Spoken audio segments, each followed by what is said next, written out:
Shay Hodge. Let's break down Ole Miss football in Hodge's house. We are back in Hodge's house with the one and only Shay Hodge. Shay, thanks for joining us. First of all, as we were just talking about off camera, your cousin, Kadero, currently plays for the Cleveland Browns. That's crazy. Yeah, man, it's surreal to see what he's doing and what he's accomplishing.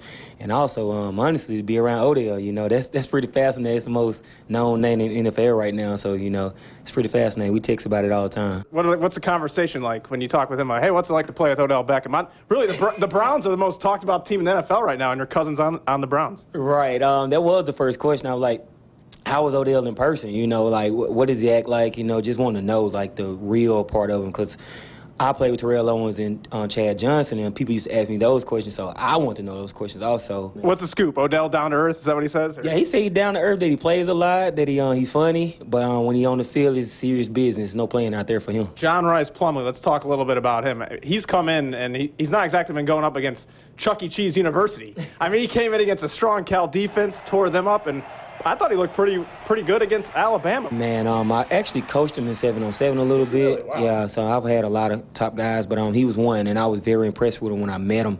Throws a tight spiral, but the thing about him that's crazy that he runs under 4.4. I was like, wow, I feel like he gives another element that we didn't have with Corral. With due respect to Corral, he's a good player, but John Rice has that thing that, that speed that you just can't account for, man. And he seems like he kind of has that it quality, too, where teammates gravitate towards him. Oh, most definitely. He's a leader. He's a big-time leader. When he came out there to practice one time, he, took command that day, and I was like, man, that kid going to be something.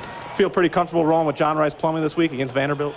Yeah, I would probably roll with John Rice, man. I'm very impressed with him. Not any disrespect to Matt or anything, but I just feel like he gives us that other element that we need on the offense. Struggling with the offensive line, when you got a quarterback that can run, it just makes plays out of nothing, and so at the end of the day, I know, and also knowing defenses, having to prepare for that is hard, having a running quarterback. Well, let's talk about your guy, Jonathan Mingo. You worked with him a lot when he was in high school. Caught his first touchdown pass.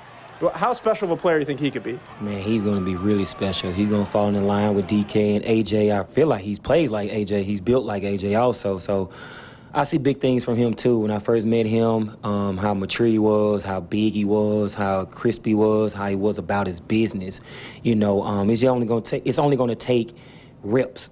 Game time reps that's going to show what he's really going to do in the end. That kid's going to be special.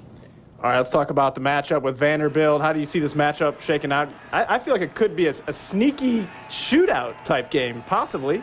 Possibly. I haven't seen Vanderbilt play this year, but I just know they play us hard every single year. I remember the year we beat Florida with Tebow with the speech. We actually lost to them the game before. Okay.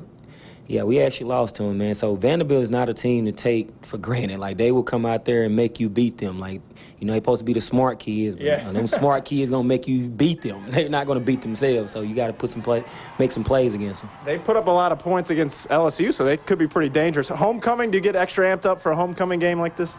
I don't think players necessarily do. It's more for the fans instead of the players. All games are the same most of the time. All right, let's get the official Shay Hodge prediction. Score and everything. What's your prediction for this game? I say 35-13 Ole Miss. Oh, boy. So Ole Miss big. Ole Miss big. There you go. Shay, appreciate it. Good seeing you. Good seeing you also.